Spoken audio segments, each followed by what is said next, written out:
for Rosa Dijon.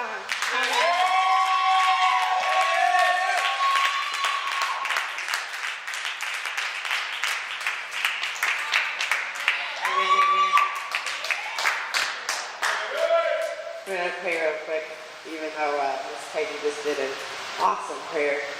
Amen. Heavenly Father, we thank you and praise you for this day, Father God.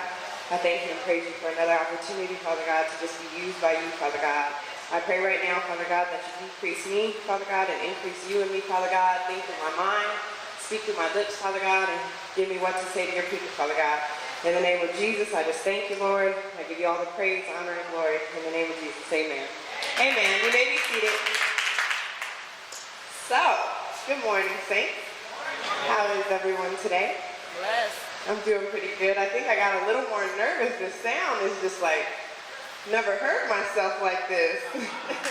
Amen. So, when I walk in here this morning, it just confirms that we're in a really, really, really good place right now. I know I personally am. With everything that we've received and everything that we've gotten over this past, it's been like 2 months now that the prophecies have just been rolling in and that our ministry has just been encouraged and strengthened. And it really does like excite something in you, you know? And I can tell that it's not just me. I can tell that when we walk in here, when we come to work, when we come to church, there's like this whole new just excitement, like on fire, amen? And I feel it from everybody. I feel it from the young men. I feel it from mother. I feel it from the young ladies. I feel it from the Spratt family. I feel it from pastor and first lady. And it just feels so good. And even outside of ministry, when you talk to people, it's like, when we're talking about the ministry, there's such an excitement in it, you know? And I know that's because of where we are and what's been going on. So with all of that being said, I've been talking to God lately, especially in the mornings on my way to work. And I was just praying and I was just praising and I was just praying and I was just praising for everything that he's promised and everything that he said, like as of late. And he kept on giving me challenge. He kept on telling me to challenge myself. I have to challenge myself. I have to challenge myself. Which is difficult because I like order and I like to do the same things every day. I like to wake up at the same time. I like to have my coffee first, then I like to, you know, get dressed, and I drop Dylan off at the same time, and I like when things go the same way, day in and day out. And as long as you're okay with it, as long as it's working for you, you know, I don't have too big of issues right now. Everything's pretty calm, everything's pretty good, so I'm fine with the way stuff is, amen? But then I'm really not, because all these promises have gone forth lately. And it's so difficult to be content in where you are when you haven't received what's already been promised. You know, so that's where God is right now. He's telling me to challenge myself, to be the best me, and to remove the limitations and to set goals and perform them. Amen? Amen. So, in order for us to operate at our fullest potential in the present, we must focus on two things. Amen? Where God brought you from and what God has promised you. So, what God brought you from. I thank God for opportunities to minister, you know, so anytime I get an opportunity to minister, it seems like the past comes up and it gives me an opportunity to talk about where I've come from and what God has done in my life, and it's an amazing thing. And what it does is it encourages you, you know, because too often we keep walking where we are and we only see where we are in the present time, and we tend to forget just how far God has brought us. And for everyone in this ministry, anyone who has been here for any period of time has a testimony, a true testimony of what God has done since you came into this ministry. And if you don't feel you have one, then you need to take some time to really reflect on the person that you were. Not just the physical things that you had. Because I can say that since I joined the ministry, of course, God has blessed me with jobs and cars and homes and finances and my son, the things that I can see. But then when you take a time to sit back and really think about the mental bondage that you were in.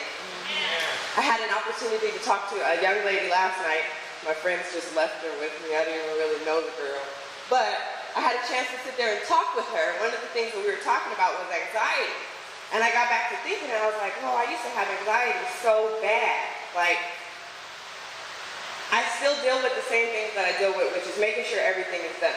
You know, I want to make sure that everything is right and everyone is taken care of, and I care about people, and then I care about my life, and to the point where sometimes, I would lay there at night and just think about it, and I still do. But now it's such a difference because there's this assurance behind it. I don't have to stress about it. I don't have to worry about it. I don't have to cry about it, because even though I'm thinking about these things, I already know what God has done. I already know that God is going to take care of it. I already know God knows me. Amen? Which takes us to our first scripture. We're going to go to the book of Galatians, chapter 4, verse 8. And this is one of my very favorite scriptures, and every time I read it, it does something to me, because when you really think about what God brought you from, amen? And not just for yourself. When you look around and see the people that you labor with, and you see where God brought them from, amen? Peggy got up here and said that when she was introducing me that she's seen me grow, amen? And she's seen me develop.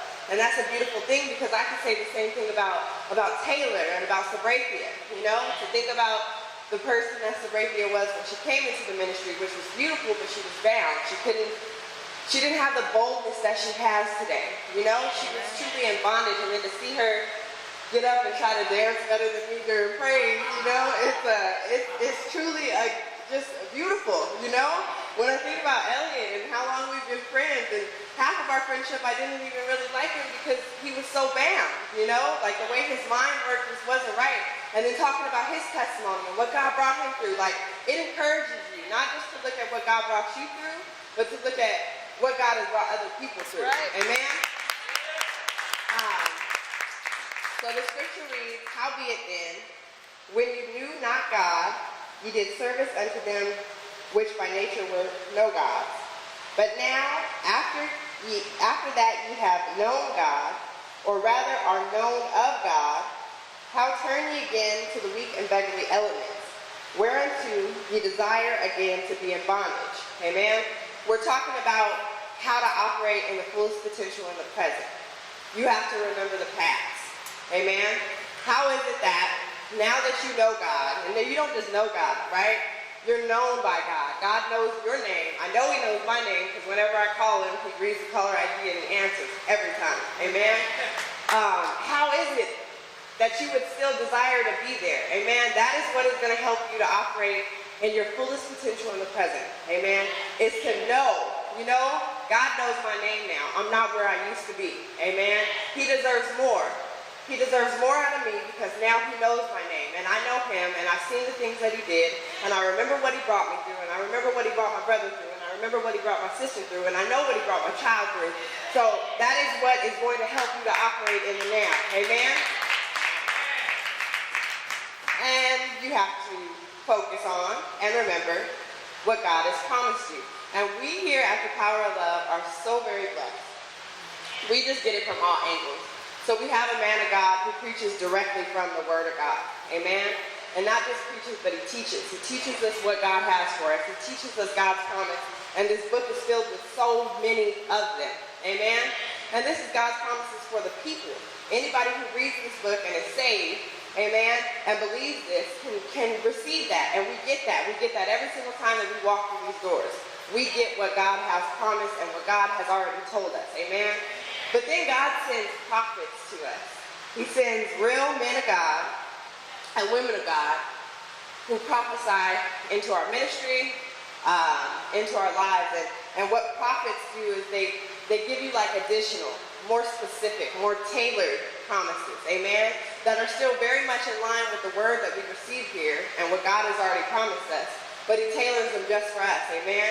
So I was really sitting there and I was thinking, in order to operate in my full potential right now, I have to focus on what I know is ahead of me. Amen? Because a prophet got up here and he spoke into my son's life. And he told my son that he was going to be greatness. And he told my son he was going to have a full ride scholarship. And he told my son that he was going to be connected to his man of God. And he told me that he was going to be fine. And he said he don't know who his mama is, but he's going to be able to take care of you and all of this, right?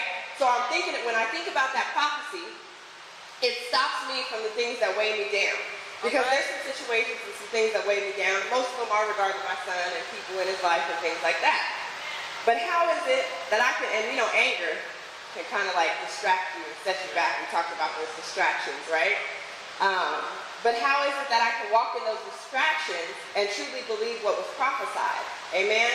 Because if I truly believe what was prophesied, and that's what I'm focusing on, and I look back at what God has brought him from, and I look forward to what God had a man of God stand up here and promise him, then how can I still be distracted by fear or anger or those things that distract me on a daily basis? Amen?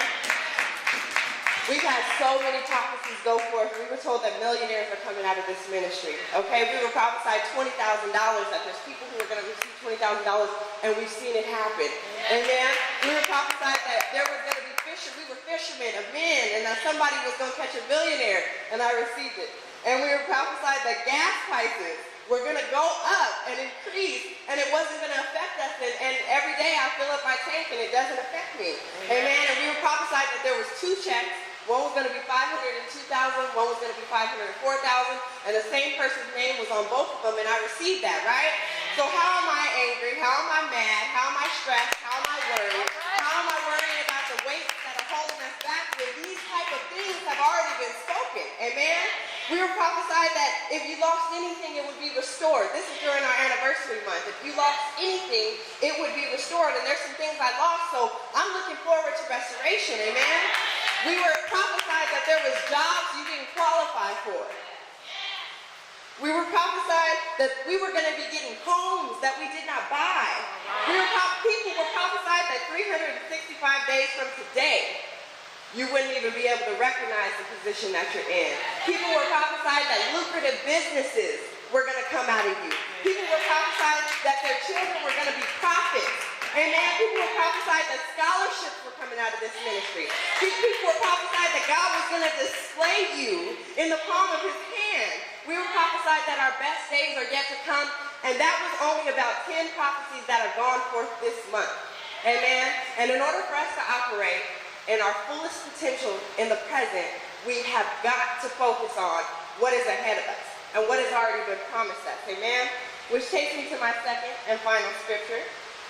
I don't know if I said it, but I'm not going to read before you long. 2 Chronicles 20 and 20. Amen? 2 Chronicles 20 and 20 says, "And they rose early in the morning and went forth into the wilderness of Tekoa.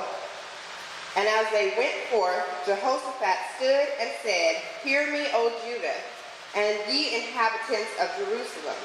Believe in the Lord your God, so shall you be established.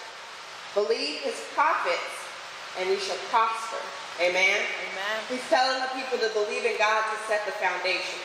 When you believe in God, it sets that solid foundation of your morals and your values and what you will and won't do. It helps you to be a better person, that person that people envy, that person that people look at and look up to, the person that's able to encourage and uplift. It empowers you to do God's business. Amen? Oh, but when you believe his prophet, it says that then you'll prosper. Amen? And to prosper is to succeed in business affairs. Amen? Amen? To prosper is economic success. All right. Amen? It's to become strong and flourishing. Amen? Believing in what's ahead of us and believing what God has already promised us is what's going to take us to that next level. These prophecies have come forth for a true reason.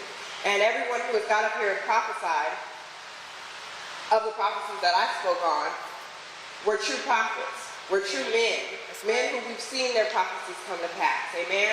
Men who we know beyond a shadow of a doubt are hearing from God and sit to give us these specific tailored promises, amen? So with all of that, one thing that God did tell me to do was to challenge myself,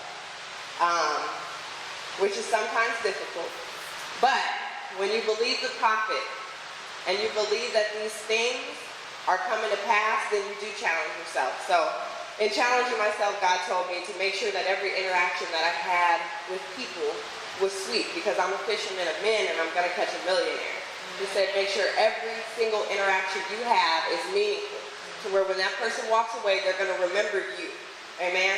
And it's worked. I've had people just in the last week that I've had interactions with come back in and ask for me. Amen? Another thing that he told me to challenge myself on was ministering to people, producing fruit. That's been a struggle, so that's definitely a challenge. There was this fear and talking to people. And I think it was really a fear of rejection, but just not having that boldness to go out. And so since I started challenging myself, I keep my cards, my church cards, on my front seat now. So whenever I get out of the car, I can pull up, to the store at night to go in. And if I see somebody out front, then I just grab the card and then I close my eyes for a second and just tell God, give me the boldness.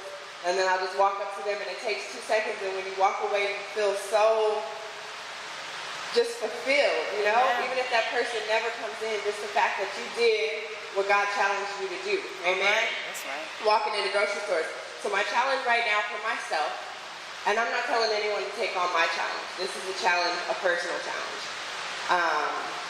Whatever it is that you feel you're lacking, and one area that I know I'm lacking in is producing fruit. This ministry is just too good. Real quick, Candy met a lady. She had a need. Candy blessed her. In return, the girl wanted to bless her. And then she ended up blessing me too. So I had an opportunity to talk to her yesterday. And in my mind the whole time I was like, don't steal people's fruit, right? Because I already knew Candy ministered to this girl and invited her to church. So I'm like, okay, I'm not going to steal her fruit. So I'm just talking and talking. But then she started talking about her husband and his need and things that they were going through. And there was something in me that just could not keep it in. Nothing about Candy's ministry. I know it's anointed. I've heard her bishop speak. I've walked in there. But what I know is what happens right here. Right. Amen? And because I know what happens right here, there was such an excitement, like, to where I could not contain it. I ended up stealing her fruit. But, no, I didn't steal her fruit. I did tell her about our ministry, specifically for her husband. And I told her to pray about it and see what she wanted to do. Because I don't steal fruit. But that made me so happy that I had that excitement back. I had that overwhelming desire to tell somebody about what's going on here. Because what's going on here is amazing. What's going on here is great. I know beyond a shadow of a doubt that what she was going through, if she brought that in here, it would be rigged. It would be done. Amen? And I just couldn't contain it. So, my challenge to myself has been 3 people a day. I have to contact and tell at least 3 people a day about my ministry. And if I tell 3 people every single day about my ministry in 6 days, that would be 18 people that I will have told and invited to church. Amen? That's the only way we're going to grow this ministry, is to really, truly produce fruit.